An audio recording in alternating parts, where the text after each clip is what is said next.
बातमी पंढरपुरातून आहे। पंढरपूरच्या मंगळवेढ्यामध्ये 4 महिन्यांपासून शाळेमध्ये डमी शिक्षक असल्याचा प्रकार समोर आलाय।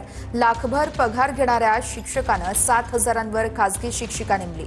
शाळेच्या बोगस कारभाराच्या चौकशीची आता मागणी केली जाते। काँग्रेसच्या राजकुमार मेतकुटे यांच्याकडून शाळेतील व्हिडिओचं चित्रीकरण देखील करण्यात आलंय। हा व्हिडिओ सध्या सोशल मीडियावर मोठ्या प्रमाणात व्हायरल होतोय।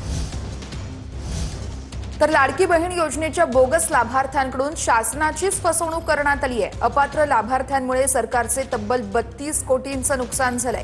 महिला बालविकास मंत्र्यांकडून लेखी उत्तरात अशी माहिती देण्यात आली आहे। 26 लाख अपात्र महिला आणि 14,000 पुरुषांनी योजनेचा लाभ घेतल्याची सरकारचीच कबुली आहे। तर अपात्र लाभार्थ्यांमध्ये 9,500 शासकीय कर्मचाऱ्यांचाही समावेश असल्याचं समोर आलंय। ही बातमी आहे। वकील राकेश किशोर यांच्यावरती हल्ल्याचा प्रयत्न झालाय। दिल्लीतल्या कडकडडुमा कोर्ट परिसरातली ही घटना असून सुरक्षा कर्मचाऱ्यांनी हस्तक्षेप करत हल्लेखोरांना बाहेर काढलं। माजी सरन्यायाधीश भूषण गवईंवरती बूट फेकल्याचा प्रयत्न केल्यामुळे राकेश किशोर हे चर्चेत आले होते आणि त्यांच्याचवरती आज हल्ल्याचा प्रयत्न झालाय। दिल्लीमध्ये वकील राकेश किशोर यांच्यावरती हल्ल्याचा प्रयत्न झाला त्यावेळी ही दृश्य आहेत। दिल्लीतील कडकडडुमा कोर्ट परिसरातली ही घटना आणि सुरक्षा कर्मचाऱ्यांनी हस्तक्षेप करत हल्लेखोरांना बाहेर काढलं। माजी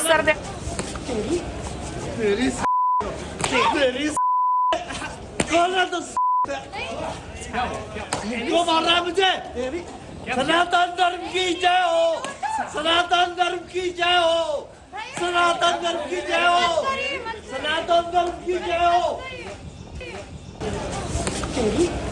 तेरी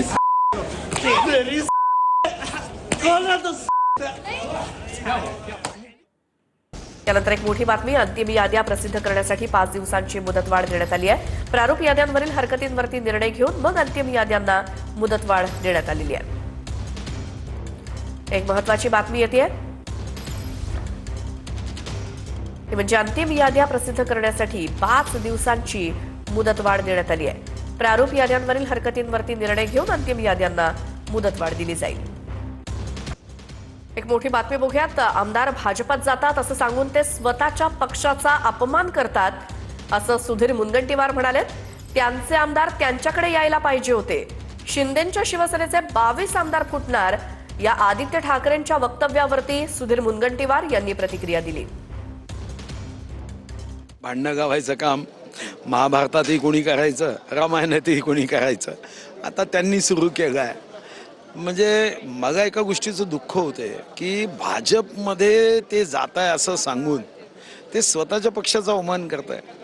म्हणजे त्यांच्या विचारामध्ये आकर्षण, चुंबकीय शक्ती संपली आहे। खरं तर त्यांचे आमदार त्यांच्याकडे यायला पाहिजे। त्यांना आनंद आसुरी कशाचा आहे? त्यांचा जो राग आहे एकनाथ शिंदे साहेबांवर तो प्रचंड आहे।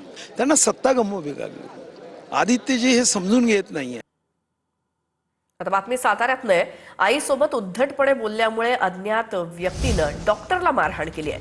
फलटण उपजिल्हा रुग्णालयामध्ये डॉक्टरांनी त्या संदर्भात कामबंद आंदोलन केलंय। पोलिसांनी तत्काळ कारवाई करण्याची मागणी डॉक्टरांनी केली आहे। डॉक्टरला मारहाण करणारी व्यक्ती रुग्णालयातून बाहेर पडत असताना सीसीटीव्ही मध्ये कैद झाली आहे। फलटण पोलिसांकडनं या संदर्भात अधिक तपास सुरू आहे।